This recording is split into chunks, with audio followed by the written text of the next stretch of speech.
Welcome back. स्वागत है आप सभी का। तो आज हम लोग बात करेंगे 24 दिसंबर 2021 को ऑनलाइन मोड में पूछे गए सीडीपी के 30 सवाल का और एनालिसिस करना है, क्योंकि सीटेट अपने पुराने पेपर से मैक्सिमम क्वेश्चन पूछता है। तो जब तक आप एनालिसिस करना नहीं सीखेंगे तो आप सेम तरह के सवाल को नहीं बना पाएंगे। तो चलिए शुरू करते हैं। आज का पहला प्रश्न है, विकास के विषय में सही वक्तव्य चुनिए। यहाँ पर 4 वक्तव्य दिया गया है विकास के बारे में, डेवलपमेंट के बारे में। आपको सही चुनना है। पहला है, विकास एक दिशाई और एक आयामी होता है। तो विकास जो है एक दिशाई नहीं होता है, इसकी अलग अलग दिशा हो सकती है। तो 1 गलत है। और 2 में कि विकास परिवर्तनीय होती है, बिल्कुल सही है। विकास क्या होती है? परिवर्तनीय इसलिए होती है जब बच्चा पैदा होता है, शिशुअवस्था में होता है, तो उस समय डेवलपमेंट की जो गति होती है वो कम होती है, लेकिन ये बाल्यावस्था में ज़्यादा हो जाती है और आगे चलकर किशोर अवस्था में फिर धीमी हो जाती है। प्रौढ़ावस्था में जाकर ये रुक जाती है। विकास वैसे रुकती नहीं है, डेवलपमेंट चलती रहती है, लेकिन इसकी दर जो है वो कम हो जाती है। तो 2 तो सही है, लेकिन हम 3 देखेंगे। विकास पूर्ण रूप से आनुवंशिकता से योजनाबद्ध है। तो आपको पता है कि विकास जो है वो पूर्ण रूप से आनुवंशिकता से योजनाबद्ध नहीं है, बल्कि विकास पर्यावरण, वातावरण और आनुवंशिकता दोनों से इंटरकनेक्टेड है। तो 3rd भी नहीं होगा। और 4 में है, सभी व्यक्ति एक ही आयु और गति से विकास के पड़ाव को प्राप्त करते हैं। ऐसा भी नहीं है, अलग अलग व्यक्तियों में विकास की दर अलग अलग होती है। तो 4 भी गलत है। Second is the right answer. चलेंगे नेक्स्ट क्वेश्चन में। और आज का दूसरा प्रश्न है कि निम्न में से कौन सा सिद्धांत प्रस्तावित करता है कि बच्चे अपनी भुजाओं पर उंगलियों से पहले मांसपेशियों पर नियंत्रण पाते हैं। देखिए, इसमें आपको क्वेश्चन को समझना है कि बच्चे पहले क्या करते हैं, भुजाओं पर उंगलियों से पहले किस पर? मांसपेशियों पर। यानी पहले ग्रोस मोटर डेवलप बच्चे का कर पाते हैं, उसके बाद फाइन मोटर। ऐसा किस विकास के किस सिद्धांत में कहा है? अगर आपने विकास के सिद्धांत को पढ़ा है तो आप अब तक आंसर कर चुके होंगे। प्रोक्सिमो डिस्टल, जिसको हिंदी में अधोगामी सिद्धांत बोला जाता है। तो 1 बिल्कुल सही है। और दूसरा है शीर्षगामी सिद्धांत। इसमें क्या होता है कि विकास की जो वो गति होती है वो सिर से पैरों की दिशा में होती है, शीर्षगामी सिद्धांत में। तो 1 बिल्कुल सही है। चलेंगे नेक्स्ट क्वेश्चन में। और तीसरा नंबर क्वेश्चन है, आसान सा क्वेश्चन है कि शारीरिक लक्षण जैसे आँखों का रंग, ऊंचाई, बालों का रंग, ये किस पर डिपेंड करता है?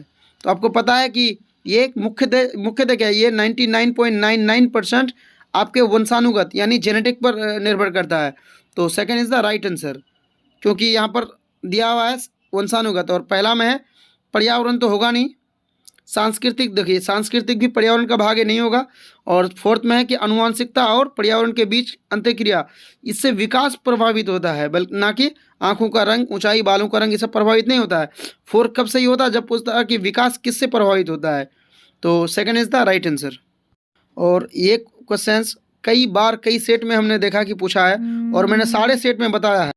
तो क्वेश्चन है कि बच्चों के समाजीकरण की प्राथमिक संस्था कौन है? हमने अपने सारे वीडियो में इस बात की चर्चा की है कि बच्चों की जो समाजीकरण की ये प्राथमिक जो संस्था होती है वो फैमिली और जो फ्रेंड होता है। फैमिली और फ्रेंड, F और F 2 शब्द है, 2 लेटर है शुरू में, F और F, यानी फैमिली प्लस फ्रेंड, ये दोनों बच्चे की समाजीकरण की प्राथमिक अवस्था है, संस्था है। इसके अलावे जितना भी होता है वो धर्म हो, स्कूल हो, जनसंचार, उसके अलावा आपका टीवी हो गया, अखबार, ये सारा चीज़ जो है सेकेंडरी चीज़ है। समाजीकरण के लिए ये द्वितीयक संस्था है। तो यहाँ पर पूछा कि बच्चों के समाजीकरण की प्राथमिक संस्था कौन है? तो क्या होगा? फैमिली मीन्स परिवार। 4 इज द राइट आंसर। चलेंगे नेक्स्ट क्वेश्चन में। और नेक्स्ट प्रश्न है कि एक बच्चा सिर्फ मूर्त वस्तुओं के साथ ही समस्याओं का समाधान कर सकता है। बच्चा क्या करता है कि मूर्त चीज़ों के साथ अपना समाधान कर लेता है समस्या का। उसकी समस्या समाधान की ये विशेषता किस स्तर के अंतर्गत आती है? तो देखिए, ये क्वेश्चन में ही आंसर कर दिया है कि बच्चा मूर्त चीज़ों को समझता है। तो इसका मतलब कि बच्चा मूर्त संक्रियात्मक अवस्था में है। तो 3rd is the right answer. ये चारों किनका स्टेज है? पियाजे साहब का। ये पहला स्टेज है, ये सेकंड स्टेज, 3rd स्टेज और ये 4th स्टेज। चलेंगे नेक्स्ट क्वेश्चन में। और ये क्वेश्चन भी पियाजे से रिलेटेड है। कि एक बच्चे ने ये मानसिक विचार बना लिया कि वे सभी जीव जिनके पंख हैं और उड़ सकते हैं वो क्या है, पक्षी हैं। तत्पश्चात उसने एक चित्र पुस्तिका में एक चमगादड़ देखा और उसे स्तनधारी कहने की बजाय पक्षी ही कहा। इस स्थिति में ज्ञान निर्माण की इस प्रक्रिया को क्या कहा जाता है या क्या कहते हैं? तो क्या क्या कि बच्चे के दिमाग में पहले से पक्षी के बारे में एक स्कीमा बना हुआ था, लेकिन वो जैसे ही चमगादड़ को देखा तो चमगादड़ एक स्तनधारी है, वो स्तनधारी नहीं बोल के उसे पक्षी बोल दिया। तो जब इस स्थिति में क्या करेगा, वो अपने जो स्कीमा है उसको उसमें एक नया ज्ञान ऐड करेगा। और तो इस नया ज्ञान ऐड करने को क्या बोला जाता है, समावेशन बोला जाता है, यानी एसिमिलेशन बोला जाता है। हम आपको एसिमिलेशन दिखा रहे हैं। ये एसिमिलेशन देखिए, समावेशन तब होता है जब लोग कुछ नया समझने की कोशिश करते हैं जिसे वो पहले से जानते हैं। यहाँ बच्चा जो है जानते थे कि हर जिनके पंख होते हैं वो क्या होते हैं, चिड़िया होते हैं, लेकिन वो चमगादड़ को स्तनधारी के बजाय पक्षी कहने लगा। तो उनके स्कीमा में एक बात पहले से था, अब वो क्या कर रहा है कि अपने स्कीमा में एक नया चीज़ ऐड कर रहा है, मतलब एसिमिलेशन कर रहा है। आप इसको पूरा को पढ़ सकते हैं यहाँ से। तो चलेंगे नेक्स्ट क्वेश्चन। समीपस्थ विकास के क्षेत्र की संरचना किसने प्रतिपादित की थी? मतलब ZPD, zone of proximal development, ये किसने दी थी, ये थ्योरी किसने दी थी? तो कौन, लेब वाइगोत्स्की होगा जिन्होंने ZPD इसके फोल्डिंग के बारे में दिया अपने किस थ्योरी में? तो सोशल, कल्चर एंड लैंग्वेज में। चलेंगे नेक्स्ट क्वेश्चन में। नेक्स्ट प्रश्न है कि निम्न में से कौन सा कथन बच्चों के संज्ञानात्मक विकास के विषय में जीन पियाजे और लेब वाइगोत्स्की के विचारों के बीच मुख्य अंतर दर्शाता है? तो आपको पहले दोनों की थ्योरी पढ़ना होगा। अगर आपने थ्योरी को अच्छे से पढ़ा है, हमने अपने पिछले वीडियो में कहा भी है जिसमें हमने सीटेट के बारे में बताया कि आपको सीटेट में एक अच्छा स्कोर कैसे करेंगे। आप वो वीडियो देख लें, उसमें सारा चीज़ हम बता दिए हैं कि सीटेट में अच्छा स्कोर करने के लिए क्या पढ़ना चाहिए। तो देखिए, अगर आपने पियाजे और वाइगोत्स्की का थ्योरी को पढ़ा है तो वाइगोत्स्की और पियाजे में मुख्य अंतर क्या था कि पियाजे का मानना था कि बच्चे अपने अनुभव के द्वारा सीखते हैं। बच्चों का कॉग्निटिव डेवलपमेंट जो होता है वो उनके एक्सपीरियंस के आधार पर होता है। वहीं वाइगोत्स्की का मानना था कि बच्चे का जो कॉग्निटिव डेवलपमेंट होता है वो समाज के बीच रहकर समाज से इंटरेक्शन करके होता है। तो ऑप्शन में जब आप पढ़ेंगे तो ऑप्शन ए में आपको मिलेगा, पियाजे बच्चों के स्वतंत्र प्रयासों द्वारा जगत को अनुभव करने पर जोर देते हैं। बिल्कुल सही बात है। जबकि वाइगोत्स्की संज्ञानात्मक विकास को सामाजिक मध्यस्थ प्रक्रिया के रूप में देखते हैं। बिल्कुल सही बात है। तो 1 बिल्कुल सही है, 1 इज़ द राइट आंसर। चलेंगे नेक्स्ट क्वेश्चन में। फातिमा तर्क करती है कि आपको ईमानदार होना चाहिए क्योंकि इससे आपके पिता आप पर गर्व करेंगे। फातिमा कोहलबर्ग के नैतिक चिंतन के किस चरण में है?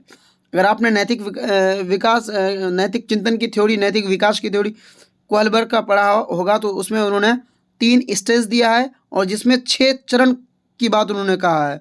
तो ये किस चरण में है? जब बच्चा क्या कर रहा है कि वो मतलब कह रहा है कि अपने आपके माता पिता पर गर्व फील करेंगे, मतलब वो क्या है, किस स्टेज में है, आपको ये बताना है। और जब आपने अगर थ्योरी पढ़ा है तो इसको आसानी से आप बता देंगे कि ये अच्छा लड़का अच्छा लड़की अभिनवीकरण है। तो 3rd is the right answer. ये बिल्कुल थ्योरी पर बेस्ड है, इसलिए आप अगर आपने थ्योरी को अच्छे से पढ़ा है तो आप इजीली इसको कर सकते हैं। नेक्स्ट प्रश्न है कि कक्षा में सकारात्मक उपकारी अधिगम माहौल निर्मित करने के लिए निम्न में क्या मददगार होगा? कक्षा में आपको क्या करना है? सकारात्मक माहौल बनाना है। ऑप्शन 1 है सभी विद्यार्थियों को सहभागिता के समान अवसर देना, मतलब सारे बच्चों को एक समान अवसर देना। और दूसरा में है कि योग्यता आधारित अटल समूह बनाना। तो ये देखिए, योग्यता आधारित आप क्लास का क्लासिफिकेशन नहीं कर सकते हैं। और थर्ड में है कि कक्षा में केवल उच्च उपलब्धि, देखिए केवल वर्ड क्या है, नेगेटिव है, तो केवल उच्च मतलब जो बच्चे हाई अचीवर्स हैं उन्हीं पर ध्यान देंगे, तो ये ऐसा भी नहीं है। और एक में देखिए क्या है कि सभी विद्यार्थियों को सहभागिता के समान अवसर, 1 बिल्कुल सही है। और फोर्थ में हम देखेंगे विद्यार्थियों को किसी भी तरीके से उच्च अंक प्राप्त करने के लिए उत्तेजित करना। तो ऐसा नहीं कि हम बच्चों को सिर्फ इसलिए पढ़ाते हैं कि वो अधिक से अधिक अंक लाए। तो 1 इज़ द राइट आंसर। अब चलेंगे नेक्स्ट क्वेश्चन में। नेक्स्ट प्रश्न है हमारा, निम्नलिखित प्रगतिशील शिक्षा की प्राथमिक विशेषता कौन सी है? ऑप्शन 1 है कि बार बार पेपर पेंसिल आधारित परीक्षा से अधिगम का आकलन। जब प्राथमिक क्लास की बात होती है, प्राथमिक स्तर की बात होती है, तो पेपर और पेंसिल आधारित परीक्षा मायने नहीं रखता है इसके लिए, क्योंकि बच्चे छोटे हैं। तो और ऑप्शन 2 में है परीक्षा में उच्चतम अंक। देखिए अभी हमने आपको कहा बच्चे को हम इसलिए नहीं पढ़ाते कि वो अधिक से अधिक मार्क्स लाए, बच्चे को हम इसलिए पढ़ाते हैं कि वो बच्चा जो है प्रॉब्लम सॉल्वर बन सके। और थर्ड में है कि पाठ्यचर्या और आकलन में लचीलापन हो, यानी जो कैरिकुलम हो स्कूल का उसमें और जो असेसमेंट करने का तरीका है उसमें लचीलापन होना चाहिए, ये सही है। और चौथा में है कि बाह्य उत्प्रेरकों का बार बार इस्तेमाल, मतलब एक्सटर्नली किसी चीज़ का बार बार इस्तेमाल, तो ऐसा भी नहीं है। Third is the right answer. चलेंगे नेक्स्ट क्वेश्चन में। और ये भी क्वेश्चन गार्डनर साहब के थ्योरी से उठाया गया क्वेश्चन है।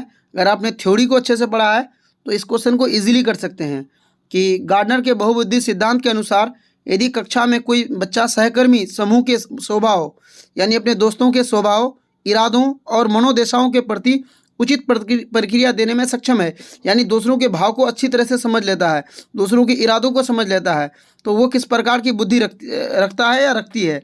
तो बच्चा क्या है, दूसरों की बातों को समझ लेता है, दूसरों के इरादों को समझ लेता है। तो जब जैसे ही दूसरों की बारी आ जाएगा तो इंग्लिश में इसको क्या बोलते हैं, इंटरपर्सनल। देखिए इंटरपर्सनल, हिंदी में इसको बोलते हैं अंतर्वैयक्तिक बुद्धि। तो और एक होता है इंट्रापर्सनल। इंट्रापर्सनल ये क्या होता है कि खुद की बातों को अच्छे से एक्सप्रेस करना, खुद की बातों को एक दिशा देना, वो होता है इंट्रा। और दूसरों की हम जब बातों को, इरादों को समझते हैं तो ये हो गया इंटरपर्सनल। तो third is the right answer. Next प्रश्न है कि व्यवसाय के संप्रदाय को पढ़ाते समय मोनिका ने विद्यार्थियों को पुरुष और महिलाओं को गैर पारंपरिक कार्य करते हुए फ्लैश कार्ड दिखलाया।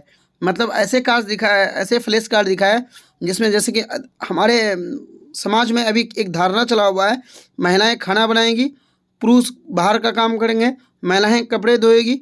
तो उन्होंने ऐसा नहीं दिखाया, इसके जस्ट अपोजिट दिखाया। पुरुषों को खाना बनाते हुए मान लेते हैं, पुरुषों को खाना बनाते हुए दिखाया, महिलाओं को कुछ और काम करते हुए दिखाया जो काम पुरुष करते हैं जनरली। तो ऐसा करने से क्लास में किस चीज़ का, छात्रों में किस चीज़ की जो है युक्ति बढ़ेगी। पहला है जेंडर रूढ़िवादिता को प्रोत्साहन मिलेगा, बिल्कुल नहीं, इससे जेंडर जो रूढ़िवादिता है ये कम होगा, बल्कि तो 1 तो होगा नहीं। और बी में है जेंडर रूढ़िवादिता में लचीलेपन को प्रोत्साहन मिलेगा, बिल्कुल सही है कि जेंडर जो रूढ़िवादिता है वो क्या होगा, लचीला होगा, तो ये बिल्कुल सही है।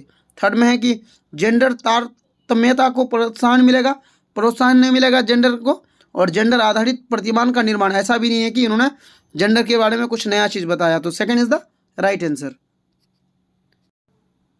निम्न में से कौन सा कौशल उच्च श्रेणी चिंतन नहीं है, मतलब इनमें से जो है कौन सा उच्च श्रेणी का चिंतन नहीं है।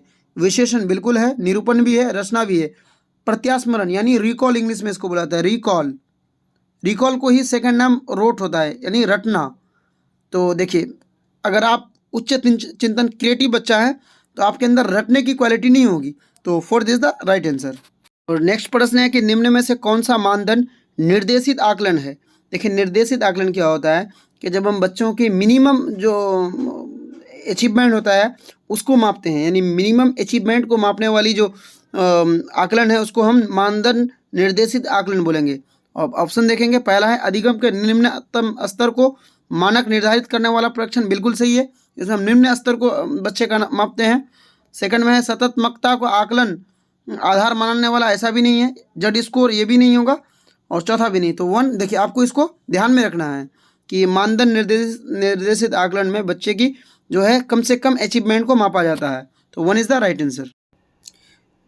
दिव्यांगजन अधिकार अधिनियम 2016 के अनुसार बौद्धिक क्रियाशीलता में समीपबद्धता वाले व्यक्ति को संबोधित करने का उचित तरीका क्या है। कि 2016 में जो एक एक्ट आया था कि जो लोग इंटेलेक्चुअल जो है डिसेबिलिटी है जिन लोगों के अंदर, उनको हम कैसे संबोधित करेंगे, उसको क्या कह के पुकारेंगे। तो मानसिक मंदित भी नहीं कहेंगे उसको, बौद्धिक रूप से विकलांग शब्द का इस्तेमाल करना ही नहीं है। तो 2 और 3 में विकलांग है तो ये ऐसे भी नहीं होगा। और चौथा में कि व्यक्ति जिसे बौद्धिक अक्षमता हो, मतलब पर्सन, एक ऐसा पर्सन जिसे इंटेलेक्चुअल डिसेबिलिटी हो, तो ये 4 बिल्कुल सही है। जब इसका आप इंग्लिश चेक करेंगे तो आप इसको इजीली कर सकते हैं। देखिए पहला है मेंटली रिटायर्ड, आप किसी को नहीं बोल सकते हैं कि आप मेंटली रिटायर्ड हैं। और दूसरा है person with intellectual handicap, handicap शब्द का इस्तेमाल करना ही नहीं है। 2 3 में नहीं होगा, और थर्ड में है पर्सन विथ इंटेलेक्चुअल डिसेबिलिटी, तो तब 4 इज़ द राइट आंसर। इनमें से कौन सी विधि समावेशन के अनुरूप नहीं है, कि मतलब इंक्लूसिव जो होता है कि आप बच्चों को समावेशी शिक्षा देना चाह रहे हैं, समावेश स्कूल है आपका, तो इनमें से कौन सा कथन उसके अनुरूप, समावेशन के अनुरूप नहीं है। पहला है विविधता को सराहना और महत्व देना, मतलब आपके पास अलग अलग तरह के अलग अलग संस्कृति के समाज के बच्चे आ रहे हैं, सबको महत्व दे रहे हैं, तो ऐसा होता है, ऐसा हमें करना चाहिए। और यहाँ आपको नेगेटिव ढूंढना है, तो एक तो पॉजिटिव है, और बी में है कि सब बच्चों में स्वाभिमान और सीखने के लिए आत्मविश्वास को बढ़ाना, बिल्कुल सही है, सारे बच्चों को हम हौसला देंगे, मोटिव करेंगे। और 3 में है कि शारीरिक सामाजिक और प्रवृत्ति संबंधी बाधाओं को दूर करना, कि मान लीजिए कि कोई लड़का डिसेबल है किसी चीज़ में, या किसी कोई अच्छे कोई अलग अलग समाज से बच्चे जब आते हैं, तो हम सबको क्या करें, ऐसी बाधाओं को दूर करेंगे, बिल्कुल सही है। और 4 में है कि श्रवण अक्षमता, मतलब जो बच्चे सुनने में अक्षम है वाले बच्चों के लिए अलग विद्यालय का प्रावधान। हम ये कभी नहीं कहेंगे कि जो बच्चे सुनने में अक्षम है ऐसे बच्चों को एक ऐसे स्कूल भेजा जाना चाहिए जहाँ सभी डिसेबल बच्चा हो, तो ये बिल्कुल गलत है। तो 4 इज़ द राइट आंसर, क्योंकि गलत पूछा है और जो गलत है वही यहाँ सही होगा। चलेंगे नेक्स्ट क्वेश्चन में। राजन अपनी ही दुनिया में खोया हुआ प्रतीत होता है, वह दूसरे लोगों से नेत्र संपर्क नहीं करता, सारा दिन एक पंखे के साथ अकेले खेलता रहता है। राजन का ये व्यवहार निम्न में से किस प्रकार की ओर संकेत करता है, कि कोई बच्चा है कि वो सब अपने में रहना पसंद करता है, दूसरे के साथ उठना बैठना या कुछ भी करना, खेलना उलना पसंद नहीं करता है। ऐसे बच्चों को इंग्लिश में ऑटिज्म बुलाया जाता है, मतलब हिंदी में सोलिन। तो ये आसान सा क्वेश्चन है, अगर आपने इस वर्ड को कभी सुना भी है तो इसको आप कर लेंगे, और आपने अगर प्रीवियस ईयर किया है तो आप इजीली इसको कर ही सकते हैं। इसलिए हम कह रहे हैं कि आपको अगर सीटेट में 120 प्लस का स्कोर करना है तो आपके लिए प्रीवियस विथ एनालिसिस बहुत ज़रूरी है, मोस्ट इम्पोर्टेंट है। इससे बाहर, प्रीवियस से बाहर कुछ नहीं है। आपको मैंने जिन 4 थ्योरी के बारे में बताया है, जो हमारे वीडियो हैं उसको आप देख लीजिए, हमने उसमें अच्छे से बताया है। अगर आपने वैसा किया तो आपका स्कोर 120 प्लस होगा, इसकी गारंटी है। तो यहाँ पर कौन होगा, सोलिन, बच्चा क्या है, सोलिन है, मतलब ऑटिज्म है, तो second is the right answer. उसे वस्तु को पढ़ते समय शब्दों को हटाने, उलटकर लिखने और बदलकर लिखने में कठिनाई आना किस प्रकार की तरफ इशारा करता है। देखिए क्वेश्चन आपको कंफ्यूज करेगा ये, क्योंकि पहले दिया है कि शब्दों को पढ़ते समय, और बाद में क्या दिया है, मतलब शब्दों को हटाने, उलटकर लिखने और बदलकर लिखने में कठिनाई। तो आप सोचेंगे कि लिखने में कठिनाई है तो डिस्ग्राफिया होना चाहिए, और लेकिन आप पहले जब देखेंगे तो क्या है, पढ़ते समय, यानी बच्चा पढ़ने में ही गलती कर रहा है। तो जो बच्चा पढ़ने में गलती करेगा वो लिखने में भी गलती करेगा, तो ऐसे को क्या बोला जाता है, ऐसे बच्चे को डिसलेक्सिया के ही अंतर्गत रखा जाता है, क्योंकि उन्हें पढ़ना ही नहीं आता है। तो इसको सेकंड आंसर सही होगा, वाचन वैकल्य, इंग्लिश में क्या बोला जाता है इसको, डिसलेक्सिया। आप जो अधिगम क्षमता वाले हमारे वीडियो है ईवीएस का प्लेलिस्ट में, आप उसको देख लीजिए, आपका इजीली इस तरह का सवाल सारा हल हो जाएगा। चलेंगे नेक्स्ट क्वेश्चन में। किसी चीज़ के विषय में नूतन तथा असाधारण रूप से सोचना और समस्या के निदान के लिए अनोखा समाधान ढूंढने की क्षमता क्या कहलाती है। किसी भी चीज़ के लिए एक अनोखा, एकदम अलग तरीका का समाधान ढूंढना, समस्या के बारे में सोचते रहना, समस्या को हल करके ही छोड़ना, ऐसी चीज़ को क्या बोला जाता है, ऐसी ही चीज़ को तो क्रिएटिविटी बोला जाता है। ऐसे बच्चों के अंदर क्रिएटिविटी का गुण पाया जाता है। तो ये बिल्कुल आसान सा क्वेश्चन है, सृजनात्मकता होगा, यानी क्रिएटिव होगा, क्रिएटिविटी होगा। 4 इज़ द राइट आंसर। एक शिक्षक कुछ लिखित सामग्री का एवं सब्जियों और फलों की तस्वीरों का प्रयोग करते हुए अपने छात्रों से चर्चा करता है। विद्यार्थी इस परिचर्चा को अपने पूर्व ज्ञान से जोड़ते हुए पोषण का संप्रत्यय सीखते हैं। ये उपगम निम्न में से किस पर आधारित है।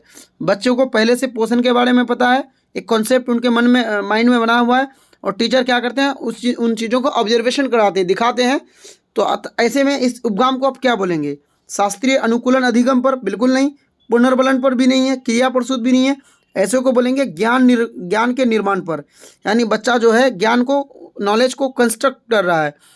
इस पर हमारा पियाजे और वाइगोत्स्की साहब की पूरी थ्योरी तो इसी पर बेस्ड है कि बच्चे को स्कूल में कैसे रखना चाहिए हमें कि वो खुद के ज्ञान को निर्माण कर सके, ज्ञान निर्माता बन सके।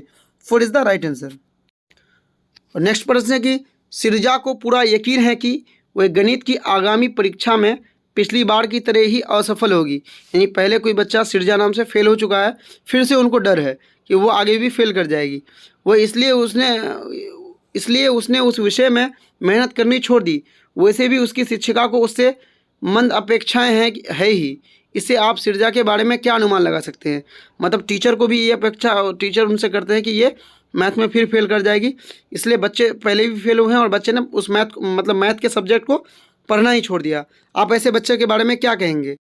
तो पहला है कि वह आलसी है और बहाने बनाती रहती है। ऐसा नहीं है, वो आलसी नहीं है, वो डरती है।